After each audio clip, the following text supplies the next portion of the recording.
But it's what they aren't saying that really tells the story. From cabinet officials who criticize bills they never read, to candidates who claim they served in wars they never fought in.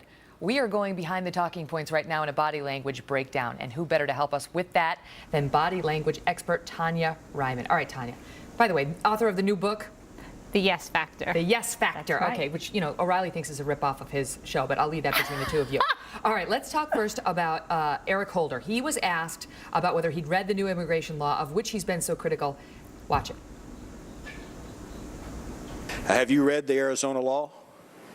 I have not had a chance to. I've glanced at it. I have not read it. It's 10 pages. It's a lot shorter than the health care bill, which was 2,000 pages long. I'll give you my copy of it if you would like to have a copy. Even though you haven't read the law, do you have an opinion as to whether it's constitutional? I've not been briefed yet. We, as I said, have had underway a review of the law. I have not been briefed by the people who have been responsible for that review. All right, so what did you see there? Kind of fidgety. Oh my goodness. Well, you know, when he first starts talking, what does he do? He does this, and this is a submissive gesture. He's like, please don't judge me. You know, give me a chance here. And then during the second half, you notice the obvious shift in his body position. But not only that, he then swings one arm over. He's closing himself off. He puts up this barrier so that he can protect himself. What does it mean when you start fidgeting around in your chair It's almost like that? you're changing positions on something. You don't know what to do. It's nervous energy, and you don't know how to get rid of it. So you figure if you shift around a little bit, it'll dispense. So he was uncomfortable during that exchange? Quite, yes. Obviously, he knew he hadn't read the bill. Yes. That's awkward for anybody. Okay, now also we saw Janet Napolitano, our Homeland Security Secretary, get asked a similar thing. Watch her. Have you had a chance to review the new law that was passed by the state of Arizona? I have not reviewed it in detail. I certainly know of it, Senator. So you're not prepared to make a judgment on it? Senator, that is not a law. Let me just say this. As you know and are well aware, that's not the kind of law I would have signed.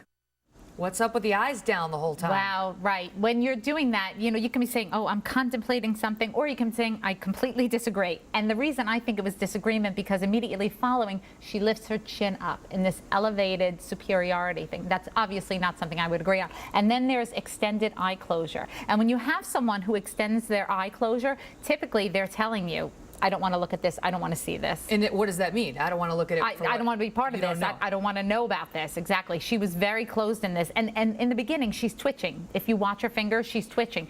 She was actually really nervous in this clip, even though it doesn't appear that she's nervous. Yeah. There was a lot going on inside. You know, she projects strength and control, yes, and sometimes a little anger. Yes. But that's not what you're seeing here. I'm seeing she was very anxious during, and the leakage is coming out with the finger twitches, and then with the extended eye closure, and then the constantly looking down. So she did well to cover it up. She spoke slowly, she lifted up her chin, but this is what happens. Body language just pulls itself out. The twitching shows the twitching fingers. Yeah, because I saw the hands like that, and I thought, all right, maybe you know, closed, and then you see this will end the soon. the finger, right? All right, now last but not least, we watched this on our show. We got so much email on this on Tuesday when the Attorney General of Connecticut, Dick Blumenthal, came under fire for saying he had served in Vietnam when in fact he only served during the Vietnam era. And here was him speaking to that issue on Tuesday. Now, on a few occasions, I have misspoken about my service, and I regret that, and I take full responsibility.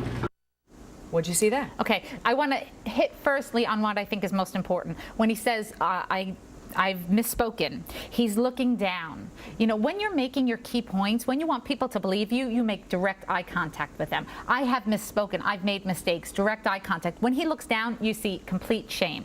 In addition to that, the repetition of the same phrase over and over again is a very big red flag. So when I hear, I have misspoken, I've misspoken, I've misspoken, typically when you want someone to believe you, you'll go to any length possible to completely explain yourself. But what do you mean? So in other words, he ran out of words to try to explain the misstatement? No, instead of being ambiguous and saying, I've misspoken, explain. How did you misspeak? Was it a real error? Did you actually make an error? Were you being deceptive at that point, and now you have to come clean about it? When you hear someone repeating the same things over and over again, the red flag should go off and say, how come they're not elaborating? Why aren't they going into detail? I always wonder about that because, you know, whenever you've been accused of something that you know is not true, it's easy to come out and say, are you kidding me? That's right. And you can take them explain. back to the time, place. Yes. If you misspoke, you can go into the detail. In any event, very interesting. Tonya Reiman, author of The Yes Factor. Good luck with the book. Thank you. Thanks so much. Well, folks, new developments in the threat to pull the plug on the lights in Los Angeles. Arizona's home to 25% of LA's power plants, and it's ready to play hardball.